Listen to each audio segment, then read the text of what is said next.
Hi, this is Darlene from Digital Photo Mentor. In this video, I'm going to give you 3 reasons why I think that the Phil Steele Lightroom Made Easy course is the one for you. Let's take a look. So the first reason that I recommend this course is that it's going to help save you time.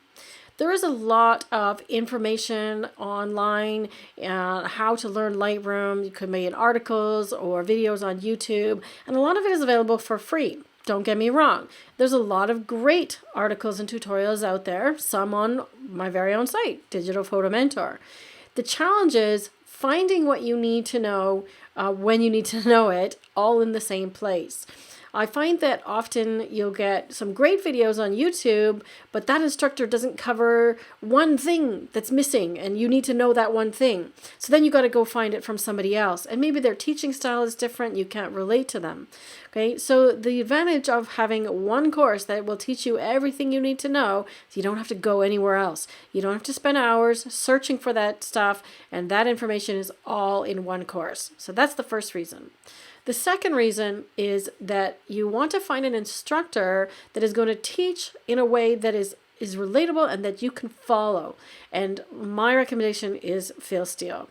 He teaches in a way that is very similar to my teaching style. So if you've been reading and following me for a while, you will be able to relate to Phil's teaching methods very well also. He speaks in a slow, easy to understand manner, and he demonstrates things simply so that you can follow along. Okay. I'm going to show you actually inside the course what it looks like. You can see it on the screen right now. So I'm going to show you actually inside some of the videos in a few minutes to give you an idea of his teaching style. Okay, you can also go to his YouTube channel and see some of his free videos to get an idea of what his methods are like and see if you can relate. The third reason that I recommend Phil Steele's Lightroom Made Easy course is that it can help you get from where you are now, which is likely confused and struggling to get Lightroom to do what you want it to do, to the ultimate goal, which is photo editing mastery, right? To be a photo editing master.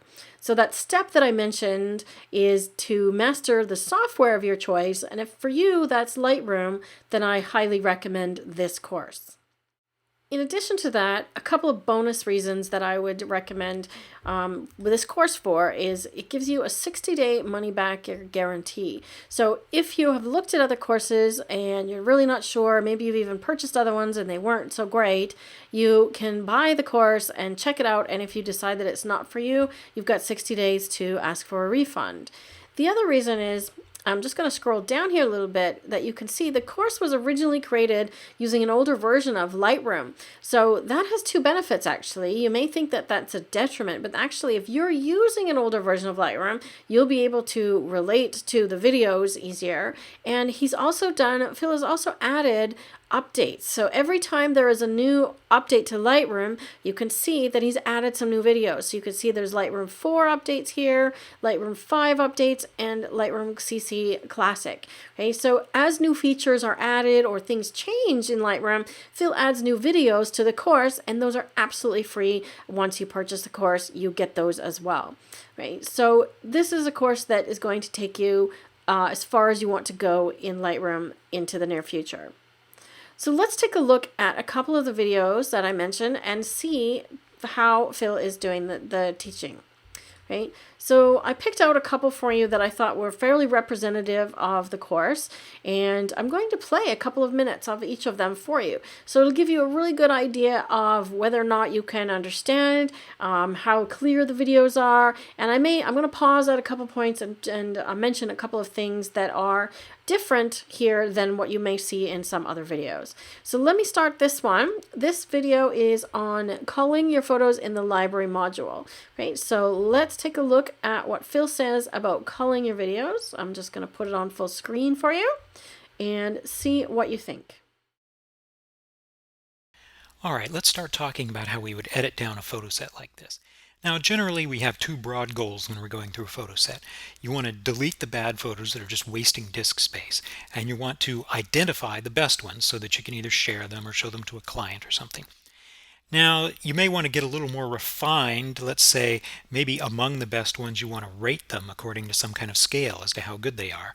And maybe you want to rearrange the order of your photos for presentation. And maybe you even want to do something like label them so you can say, oh, these have been reviewed by a client and these have not. Now, Lightroom gives us ways to do all of these things, and we're going to go through all that in great detail. Let's start out with the simplest thing and talking about deleting the unwanted photos. Now there's a good way and a bad way to delete photos in Lightroom. Let's say we're just starting at the beginning of our photo set and we're going to go through looking for the real duds that are just a waste of disk space. And I'm not going to be too picky at this point. I get pickier and pickier with each pass through, but at first I'm pretty generous and I just err on the side of keeping things that look like they might be useful.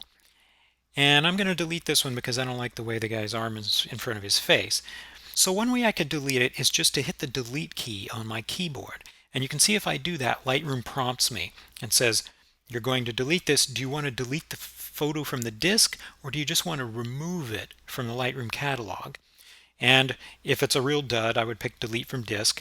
And this has two flaws. This is a very permanent thing because as soon as I do that, it's gone. And it's also slow because every time I want to delete one, Lightroom asks me with this prompt whether I really want to do it. So this is the bad way to delete photos, and I'm not going to do it this way, so I'm going to cancel. The good way to delete a photo in Lightroom is instead of hitting the delete key, what you do is you just type the X key on your keyboard. And you can see it said set as rejected when I did that.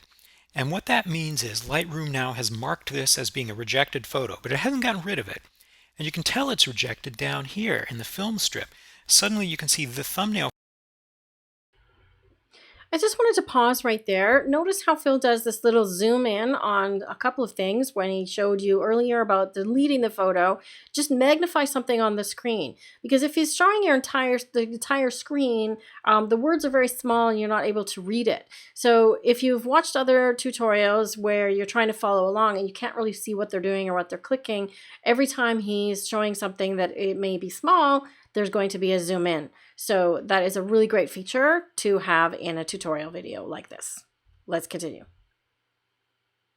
Thumbnail for this one is grayed out compared to the others and has a little black flag in the corner. That marks this as a reject. Now it's still here, hasn't disappeared yet. I can still change my mind. In fact, if I want to undo that choice, I just type the letter U, meaning unpick, which will be explained a little later why unpick is the command for that. And I really want this rejected, so I'm going to type X again. So it really is rejected for now. But I can still change my mind. I haven't made any permanent decision.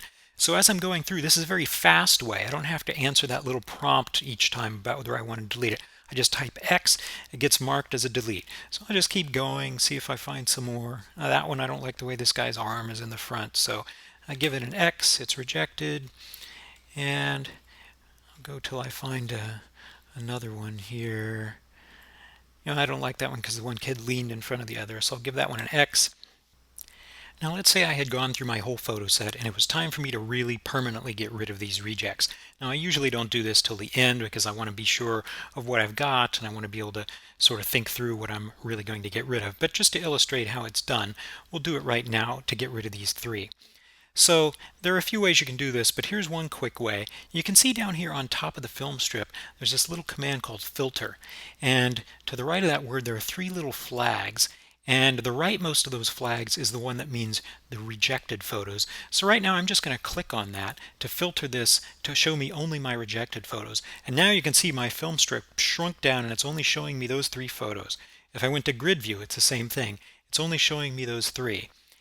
If I wanted to get the rest back, I would just turn the filter off and I'd see them all again. But what I've done is I've isolated only the rejects. And if I wanted to take one more look at them and make sure, that I really want to get rid of them, I could do that. I could zoom in on them. But I know I want to get rid of these three. So what I'm going to do right now is I'm going to select the range of them. Right now the third one is selected. So I'm just going to shift click on the first one. And that way I get the whole range. And now I'm going to type the delete key on my keyboard. And now Lightroom's telling me I'm going to delete three photos. Do I want to remove them from the Lightroom catalog but leave them on my hard disk, or do I want to delete them from my disk? In this case, I'm going to totally delete these. They're taking up disk space. I want to get rid of them. So if I say delete from disk, Those three are gone. Now if I want to get the rest of my photos back, I'm going back down to this filter bar. Right now you can see it says custom filter, and I'm going to drop that just to say filters off. Get back to my main view. So now those three are really gone. And like I say, I normally wouldn't do that till the end, but that's how it's done. Okay, so that was just one portion of one of the videos. Let me get back to the main course screen again, right? So inside the course, there are actually 17 original videos. He's done 15 updates and 2 bonuses. So that's 34 videos total, and it's almost 6 hours worth of information. Okay, so there's lots and lots of stuff for you to digest there, okay? So next, let me show you a clip from another video. This is video number 6 in the developing your photos portion of the course. So let's take a look at this one.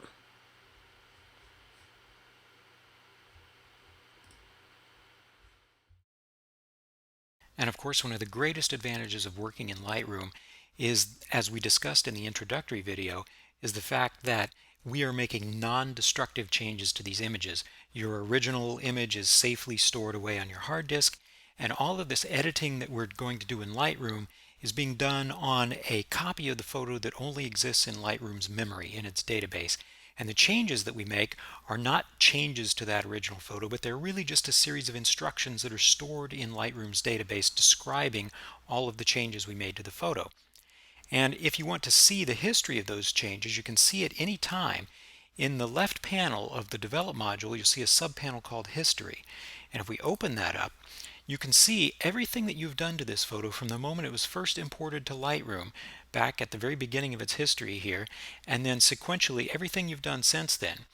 And even better, if you want to back up to one of these previous states and see how it looked at some previous point, you can just click on that and see how it looked there. And if you choose, you can just start editing right here from this state. And if you do that, you'll be discarding everything you did after this point, and you'll be making a fresh start in your editing from this point going forward. Now, maybe you don't want to do that, but maybe you would like to preserve this state as a little frozen moment that you can come back to easily at any time. If you'd like to do that, you can right-click on this state in the history, and you can say Create Snapshot. And if you do that, it'll just save this as a little frozen moment that you can always come back to easily.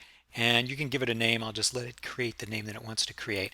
And if I say Create, now I'll go up here and you'll notice above the history panel there's a little sub panel called snapshots, and you can see it has one item in it now, and that one item is the state that I just saved. So if I ever wanted to be able to come back to this special little moment, I've got it frozen there for all eternity.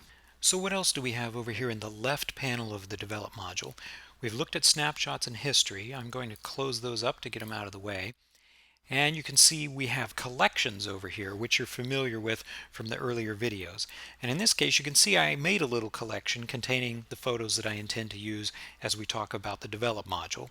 But for now, I'm just going to close this collections panel to get it out of the way. And while I'm here, I'm going to open up history and go back so that we have our black and white version of this photo.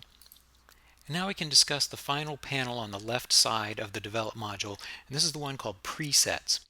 And to open it up, I just click on its triangle, and you can see there's a very long list in here. And what the presets are ready-made filters and effects that you can apply to your photo with just a click. And you can see as I scroll my mouse over them, it gives a preview up in the navigator pane showing what would happen if I applied that preset to my photo.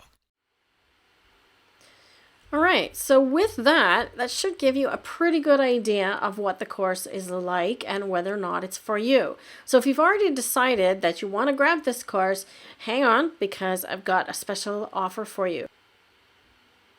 Phil has made it available for Digital Photo Mentor readers at a special price of 40% off this week only. So the regular price is $99, and if you buy it this week using my link, you'll get it for $59. So click just below the video where it says save 40%.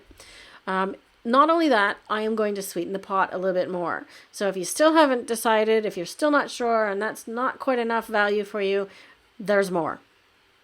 So bonus number 1 I have for you is a copy of my very own Lightroom presets. The regular retail value on that is $29. Secondly, I'm going to give you something special, which I don't do very often, and that is a group coaching call so you can ask me anything. What I recommend is that you get the course, dig in, watch several of the videos, and do as much as you can on your own, and then make a list of questions or things that you're still struggling with. And I'm going to do a group coaching call for everyone who buys this course this week using my link. So you need to send me a copy of your receipt to get both of those bonuses, and you get all the information of how to join that call and ask me your questions. So we can get over all the stumbling blocks that you have regarding Lightroom and get you into photo editing mastery zone as soon as possible. So I hope that's given you enough information to make your decision about whether or not this course is for you. If you still have questions, please either use our contact form and ask me, or put a comment below and I will answer to the best of my abilities to make sure that this is the right choice for you. Until next time, take care and happy photo editing.